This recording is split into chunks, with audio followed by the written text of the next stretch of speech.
Hey, Shalom unto the elect of the nation of Israel, giving our honor and glory and praise to Yahweh, Ba'ashem Yahushua, Ba'ashem Kakadash, double honor to the apostles of Jesus. Lord, when this lesson is edifying and straight to the point, the title of this lesson is going to be blessings and curses. You know, this is a heavy topic that just laid upon me, and this is actually deeper than you think, you know, because we throw around the word blessings when we talking about, you know, Esau, Edom, and we're talking about different things, and you know, like it's nothing, and we throw around the curses. You know, when we edify, you know, I'm not saying brothers use it in vain or anything of that sort, but you know, these are not light words when you really think about them. These are serious things, you know, because for example, on a mortal man, on a mortal man's level, you know, while we down here, you know, you could throw up curses, right? And those can work. Those are effective. You know, you see that widely and vividly with the left-hand side, you know, with these witchcraft, these Satanists, these witches, wizards, you know, these voodoo priests, and all, you know, manners of, you know, wickedness. You see how that works. So how much more if the Heavenly Father puts it on you, you know? It's not like the Lord comes and as a man, he goes to an altar and he has to do a whole bunch of, you know, theatricals. The Lord could just think about it and you're done, you know? But with this lesson, we're going to start with the book of Genesis, chapter 25.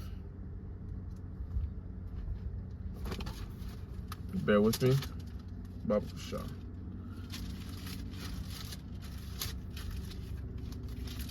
Genesis chapter 25, starting at verse 21. And it reads, "And Isaac entreated the Lord for his wife, because she was barren. The Lord was entreated of him, and Rebekah his wife conceived. The children struggled together within her."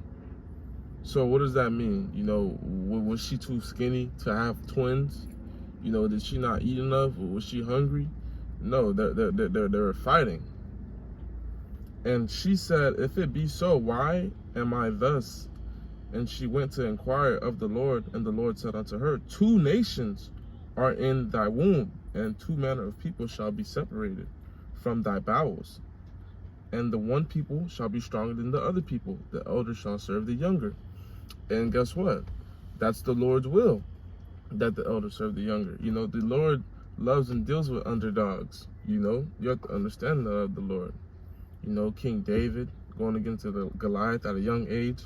But another thing you have to understand is, in this verse it says, two nations are in thy womb. You know, a lot of people think, oh, we're all one blood, we're all one skin, you know, there's no such thing as color. I don't see color. Well, that's a fallacy, and you're incorrect biblically, you know, because in the Bible there's three classifications of men, three classifications of nations, you know.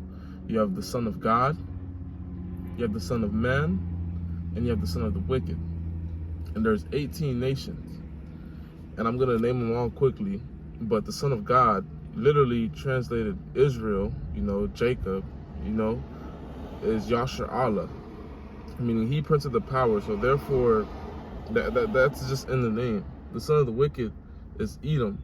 And then the son of man is Indians, Assyrians, Syrians, Arabs, Chinese, Japanese, Greeks, Germans, Spanish, people from Cyprus, South Africans, North Africans, Egyptians, Ethiopians, Russians, Turkish people, you know. So no, we're not Africans, you know. Although, you know, you might see the skin similarity. We even glow differently, you know. We got an aura to us. You know, they're a lot drier and dingier. They can't do what we do. You know, you can tell the differences in one that has salt and one that doesn't, because another blessing of Jacob. And you know, that word blessing, we're going to get into that when we come across it in the scripture. "And when her days to be delivered were fulfilled, behold, there were twins in her womb, and the first came out red all over like a hairy garment, and they called his name Esau." And that's what Esau looks like. Esau is not a white man. You know, the so-called white man is not a real thing, you know, because that's just a verb, and that was a word that was just made up and formulated in the 1800s, or if not, the 1600s. I know those are too far off dates, but it's one or the other. And that was really just to make themselves come off and seem as pure and non-violent and the better one. And yeah, what is he really? He's red. He's pinkish. His blood is translucent. His skin is translucent, so therefore you can see through him. We're going to go to the book of Psalms 58, since we're talking about wombs, two manner of nations. You got to understand, man, a blessing and a curse is two different things, you know. So we're in this world, you know, with two different perspectives. We're on this earth, you know, this heaven for them, but hell for us. So that goes to show you, you know, perspective on the same platform, but from two different, you know, visions and spirits.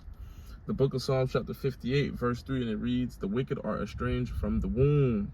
They go astray as soon as they are born, as they be born, speaking lies." And what is the definition of the word devil?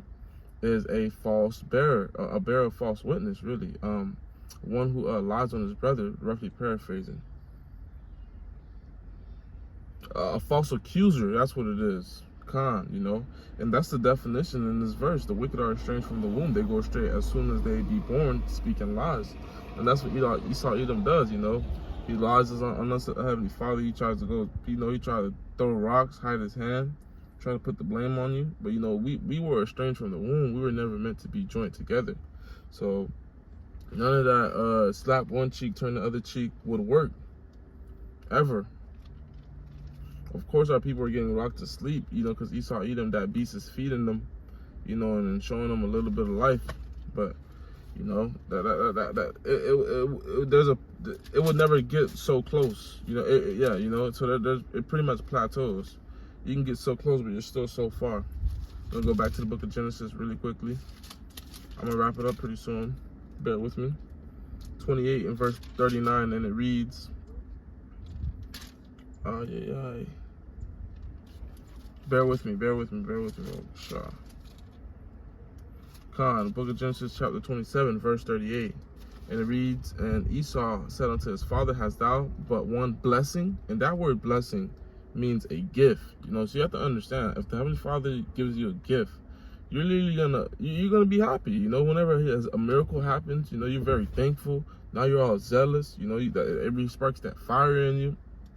Or whenever you come across some shekels, well, you know, whatever that, you know, that's sent from the heavens, it's always so much more, you know, just gratifying, you know.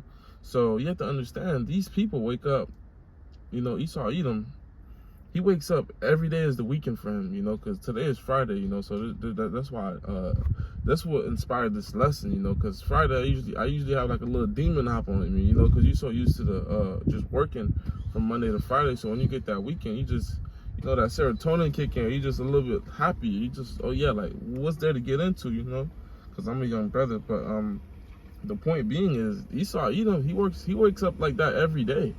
The weekend is nothing to him, you know. The weekend is every day. And the Apostle Gabar, he made a quote, and he said, he didn't make a quote, but he pretty much said, I'm quoting him. He said, in the kingdom, yeah, you know, in the kingdom of Yahweh Shai, the Israelites, the weekend's gonna be every day. You know, you gotta understand that. You're gonna do whatever you want to do, so you're not gonna do everything in one day. You know, you're gonna have time to chill, you're gonna have time to do it all. You know, that's why Jake, you get 2 days off, they give you a holiday off. Otherwise, you know, you be trying to visit the whole world, but shit, by the time you come back, you lose your job. But going on with this verse, "My father bless me, even me also, O my father." And Esau lifted up his voice and wept. And Isaac his father answered and said unto him, "Behold, thy dwelling shall be the fatness of the earth, and of the dew of the heaven from above." You know, so Esau Edom, he has dominion on this whole entire earth, as it says in the book of Job 29 and 24. You know, the earth is given unto the hand of the wicked. You know, he covered the faces of the judges. If not, who is thee? You know, so, you know, he's saying he's white and all the saints were white, you know. He has everything and all power over this air. You know, if you want to fly, you have to speak English, you know, to be in regulation with the FAA. He has the Coast Guard, he runs the waters, and he runs the land. You know, he has militaries in everyone's backyard. He drops bomb as he's pleased. That's the fatness of the earth. He can buy whatever he wants. He can go wherever he wants. And he can spoil whoever he wants to. Why and how can he spoil? because of verse 40. And it says, and by thy sword shalt thou live, and shall serve thy brother. You know, so he's given a weapon of destruction. You know, what's a sword to hands? If you hand fighting, you combating the guy, right, and he has a sword, who has the advantage? And shall serve thy brother, and it shall come to pass, thou shalt have the dominion, that thou shalt break his yoke from off of thy neck. And that's what's happening now. You know, these you know, when that yoke is broken off our neck, you know, Esau, you know, he can't stop us, you know, because the Apostle Tahar, he made a quote yesterday. He said, you know, the Lord cheated a little bit with the curses. You know, he killed a lot of us with that plague, you know, back in Europe, you know, because Esau couldn't beat us, you know. But hey, you know, it was all through prophecy and the Lord's will. But shit, you know, this thing is done. You know, their blessing, their gift is running out of time, because that gift is really for us. We just messed up. That's the only reason you guys have this gift right now, of doing whatever you want to do, you know. And you can't say, oh no, I wasn't my grandparents and nothing of that sort. Well, guess what? There's something called reincarnation. We come back. When you have that spirit, when you have that understanding, it's very vivid in understanding. That's truly that's another level into understanding the Bible, is to understand that there is reincarnation. That opens another level of understanding. I'm not gonna say it makes you a genius and it makes you understand the whole entire Bible, but that's a great portion of it. A lot of things fall in place and make sense. The book of Genesis, chapter 28 and verse 2. I'm wrapping it up. Bear with me. And all these blessings shall come on thee and overtake thee, if thou shalt hearken unto the voice of the Lord, thy power. You know, so, you know, that blessing is a gift. So if we do what we got to do, you know, we're going to be good. You know, the Lord, it says it's a pleasure for the Lord to bless thee, roughly paraphrasing. It's a pleasure for the Lord to give us what we need and what we want. Book of Genesis, chapter 28, verse 15. But it shall come to pass, if thou wilt not hearken unto the voice of the Lord, thy power, to observe to do all of his commandments and his statutes, I will command thee to this day that all these curses shall come upon thee and overtake thee.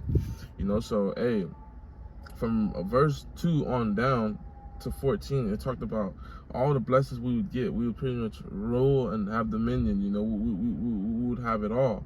And guess what? Verse 15 lets you know, hey, this is the other end of the deal. You don't do what you got to do, you know, shit, terrible things are gonna happen. You know, so we signed that deal in blood, and guess what? Right now we're in captivity. We're in harsh conditions. You know, not as harsh as before hardcore bondage, but we're financial slaves and other ways of resource as well. But hey, you know, these curses are being lifted off us. You know, right now we're cursed, so we don't see this world how Esau Edom could ever possibly see it.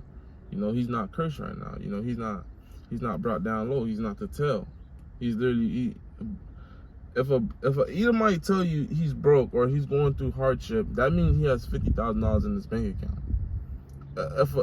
If a Jake tells you he's broke, that means he has negative money in his bank account.